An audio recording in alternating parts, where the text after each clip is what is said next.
We love getting viewer and listener feedback, and today is one of our episodes where we respond to viewer questions and comments.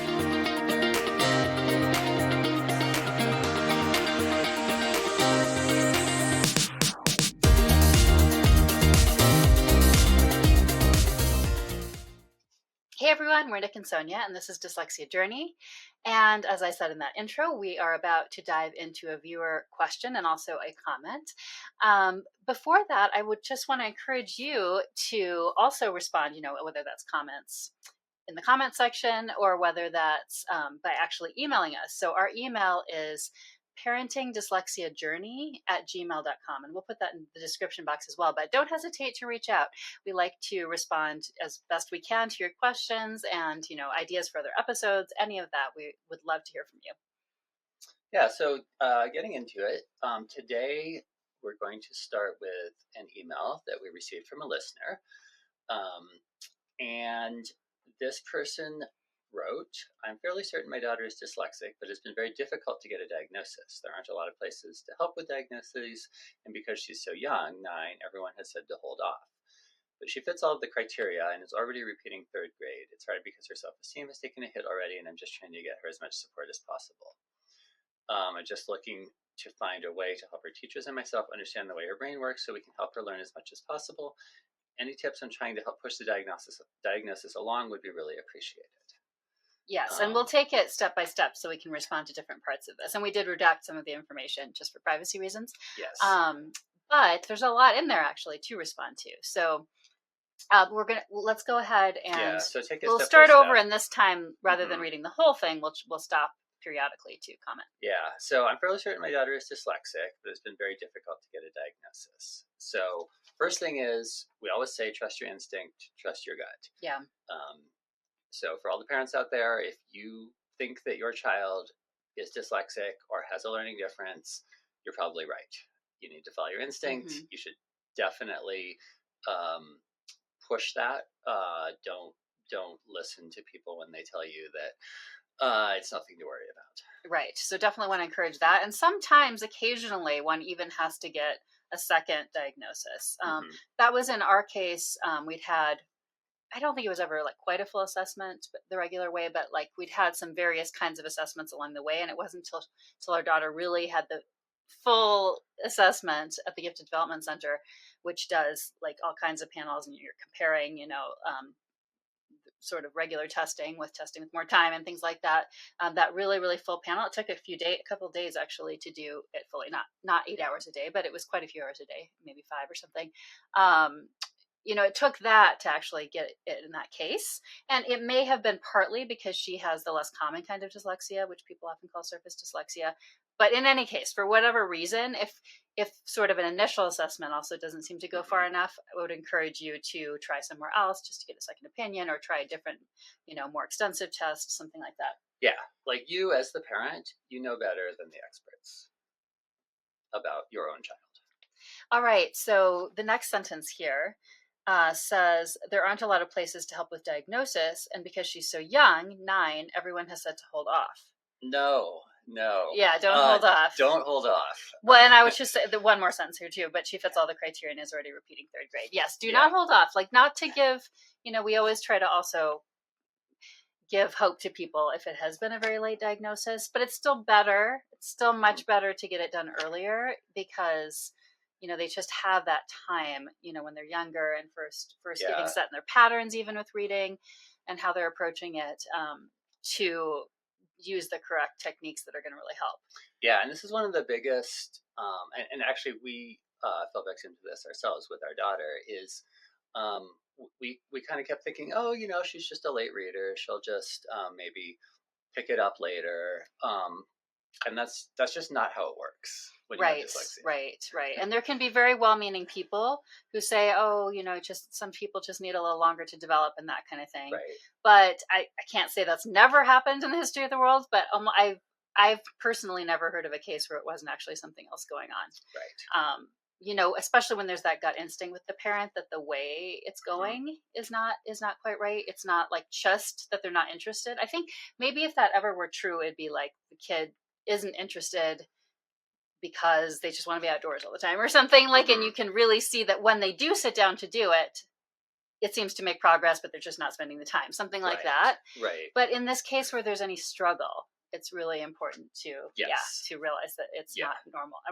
Okay, I don't want to use the word normal, but it's something else going on in terms of the quote unquote normal trajectory for how reading would go if someone didn't have something that was going to make it more challenging. So exactly. Yeah, and just to emphasize, it's never too late, but the earlier that you can get it identified and start getting the dyslexia specific reading instruction, the better. Right. Yes. All right. I'll go ahead and read the next one too, and then we'll switch back. So, the next sentence is, it's hard because her self-esteem has taken a hit already, and I'm just trying to get her as much support as possible. So first of all, we're of course very sorry to hear that. It's such a common thing that can happen, but it's so challenging for everybody going through that.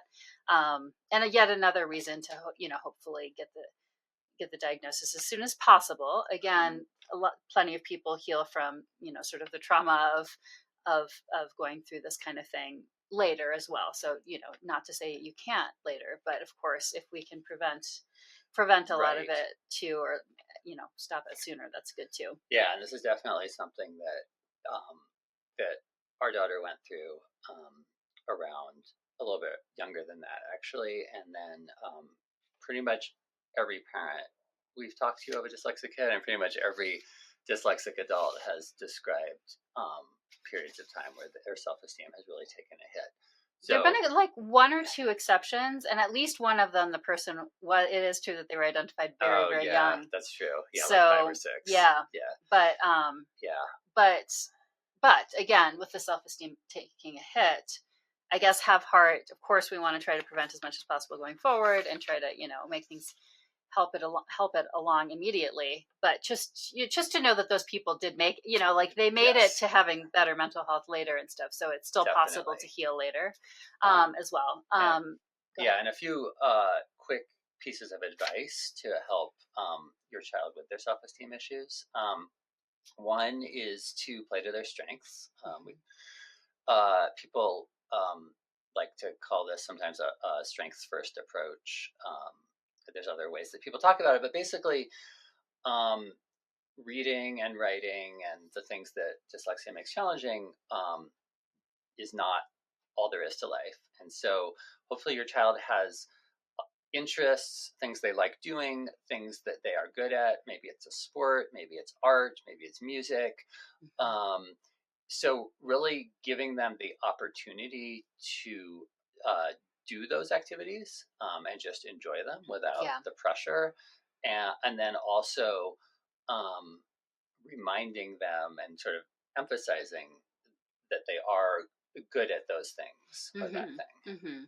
And it doesn't have to be, in contrast to academics at all. Like you can also find the things that feel more academic, that like, even if it's just to say, oh, you're so interested in this topic, it's wonderful to see you love learning about this or something, if there's a particular topic they like, and then remembering yourself too, that, it is not really about how smart they are. It's this other challenge that's making it difficult for them to interact and have the input and output for the schooling process as it is.